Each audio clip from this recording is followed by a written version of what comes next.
یو بزرگ لره یو ځوان رالی.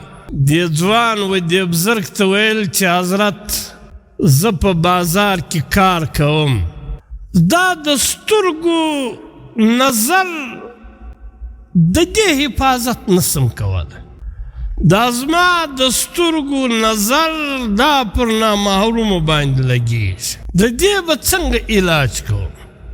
دې بزرګ ورته ویل ولته ما لره یو پیاله شیدې راوړه. هغه یوه پیاله شیدې دا ځوان ورله راوړه. بیا دا بزرګ ورته ویل چې دا اوس په دا بازار کې تیر سه، دا پلان سړي لره دا شیدې وراوړه او له دې پیالې څخه به یو څاڅکی شیدې نه تویوې.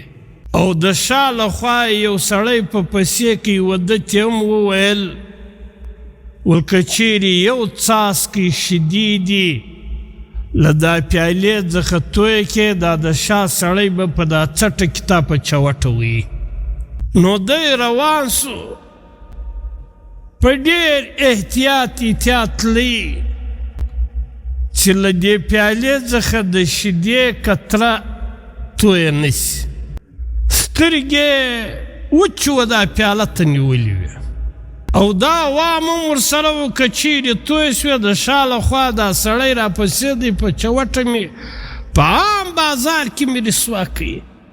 نو دا شیدې چې ورسولې صحیح سالم یې ورسولې، بیرته دې بزرګ لره رالی چې حضرت ما هغه شیدې بلکل صحیح سالم تر هغه چا پورې ورسولې چې تا راته ویلو.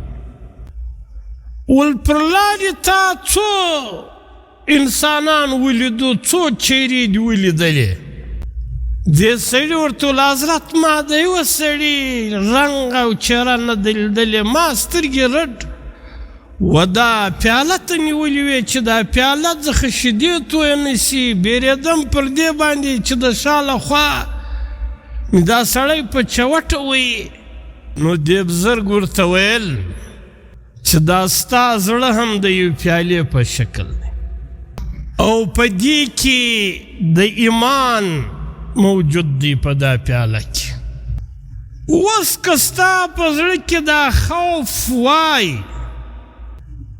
که زه چیرې د بل نامحرومو ته ګورم دا رب ذوالجلال به ما په دا څټه کې وي په چوټه، نو بیا به تا په بازار کې بیا یو چا ته کتلي وای لکه دا د شیدو چې تا نګراني کوله. په دې وجه سره که دا شیدې تویې سولې نو سړی مې د شا له خوا په چوټه ویي، کاش ستا دونه دهان وای چې زما په زړه کې ایمان موجود دی، او که چیرې زه له دا زړه څخه نظر واړوم دا ایمان تویېږي، د بل نامحرومو ته ګورم او دا دهان نسته.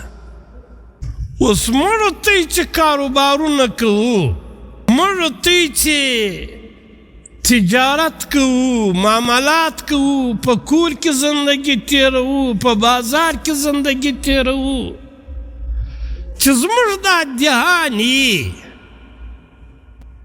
چې زه چې کم اعمال کوم په دې سره خو به زما ایمان نه ضایع کېږي، په دې سره خو به زما و ایمان ته نقصان نه رسېږي، په دې سره خو به زما رب له ما څخه نه ناراضه کېږي. بیا انسان د الله پاک اطاعت کولی سي او له نافرمانۍ څخه ځان ساتلی سي.